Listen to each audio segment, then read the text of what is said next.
ओम नमः पार्वती पतये हर हर महादेव। जय श्री कृष्ण। दोस्तों, आप सभी का दिन शुभ और मंगलमय हो।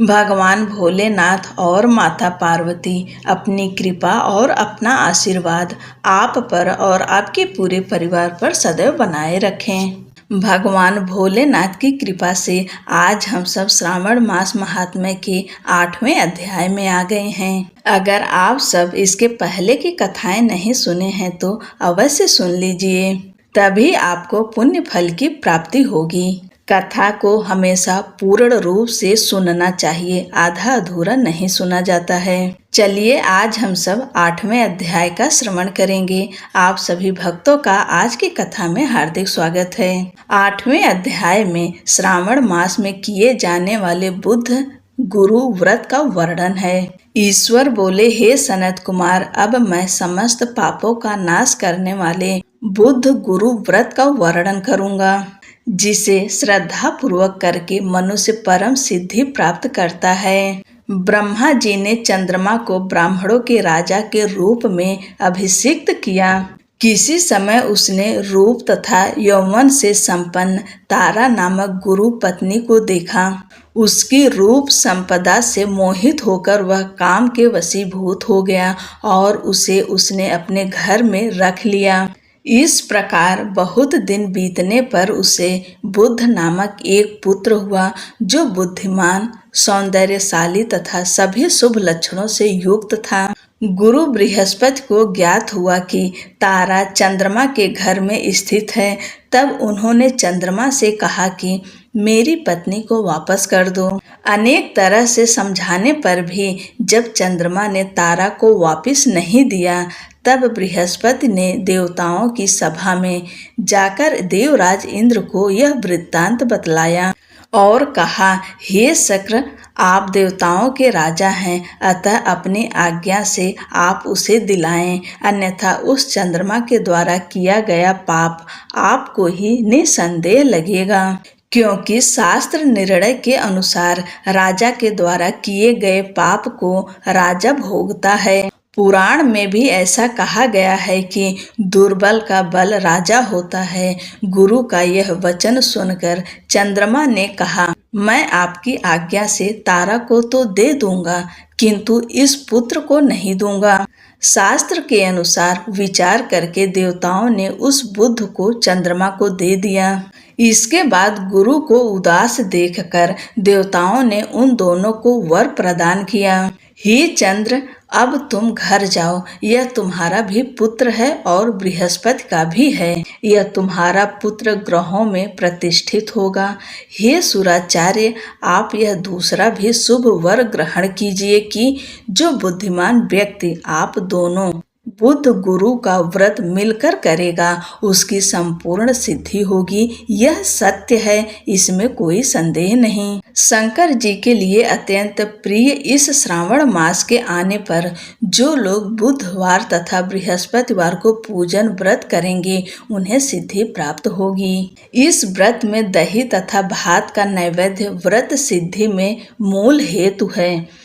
स्थान भेद से आप दोनों की मूर्ति लिखकर पूजन करने से भिन्न भिन्न फल प्राप्त होता है। यदि कोई हिंडोले के ऊपरी स्थान पर आप दोनों की मूर्ति लिखकर पूजन करे तो वह सर्वगुण संपन्न तथा दीर्घायु पुत्र प्राप्त करेगा। यदि मनुष्य कोषागार में मूर्ति को लिखकर पूजन करता है तो उसके कोष बढ़ते हैं और वे कभी क्षय को प्राप्त नहीं होते। इसी प्रकार पाकालय में पूजन करने से पाक वृद्धि और देवालय में पूजन करने से उनकी कृपा प्राप्त होती है। शय्यागार में लिखकर पूजन करने से स्त्री का वियोग कभी नहीं होता है। धान्यागार में लिखकर पूजन करने से धान्य की वृद्धि होती है। इस प्रकार 7 वर्ष तक करने के बाद उद्यापन करना चाहिए। उद्यापन से पहले दिन अधिवासन करके रात्रि में जागरण करना चाहिए। स्वर्ण की प्रतिमा बनाकर विधि पूर्वक 16 उपचारों से पूजन करने के पश्चात तिल धृत चारु और अपामार्ग तथा अश्वत्थ से युक्त समिधाओं से होम करना चाहिए। अंत में पूर्णाहुति देनी चाहिए। उसके बाद मामा व भांजे को प्रयत्न पूर्वक भोजन कराना चाहिए। इसके बाद ब्राह्मणों को तथा अन्य लोगों को भी भोजन कराना चाहिए। स्वयं भी भोजन करना चाहिए। इस विधि से 7 वर्ष तक करने पर मनुष्य सभी मनोरथों को प्राप्त कर लेता है। जो इसे विद्या की कामना से करता है वह वेद व शास्त्रों के अर्थों को जानने वाला हो जाता है।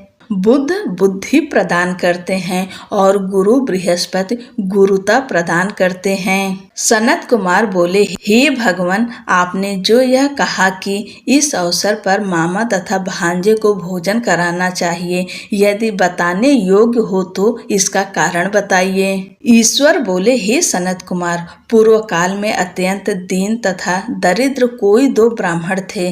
वे दोनों मामा भांजे थे। परिश्रम पूर्वक भ्रमण करते हुए वे दोनों किसी नगर में अन्न मांगने के लिए गए थे। उन्होंने घर घर में श्रावण मास में प्रत्येक वार को उस वार का व्रत होते हुए देखा, किंतु कहीं भी बुद्ध गुरु का व्रत नहीं देखा। तब उन्होंने बहुत देर तक परस्पर विचार किया कि सभी वारों का व्रत तो सर्वत्र दिखाई पड़ रहा है, किंतु बुद्ध गुरु का कहीं नहीं। अतः चूंकि यह व्रत अनुच्छिष्ट है, इसलिए हम दोनों को चाहिए कि इस शुभ व्रत का अनुष्ठान आदर पूर्वक करें। किंतु हे सनत कुमार, इसकी विधि न जानने के कारण वे दोनों संशय में पड़ गए। तब रात्रि में उन्हें स्वप्न में इस व्रत की विधि दृष्टिगोचर हो गई। इसके बाद उन्होंने उसकी विधि के अनुसार व्रत को किया, जिससे उन्होंने अपार संपदा प्राप्त की। प्रतिदिन उनकी संपत्ति बढ़ने लगी और सभी लोगों को ज्ञात भी हो गई।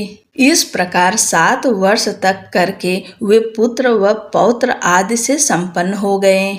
उसके बाद उनके ऊपर प्रसन्न होकर बुद्ध व गुरु प्रकट हुए और उन्होंने उन दोनों को यह वर दिया, आप दोनों ने हम दोनों के निमित्त इस व्रत को प्रवर्तित किया है, अतः आज से कोई भी इस शुभ व्रत को करे, उसे व्रत की समाप्ति पर मामा तथा भांजे को प्रयत्न पूर्वक भोजन कराना चाहिए।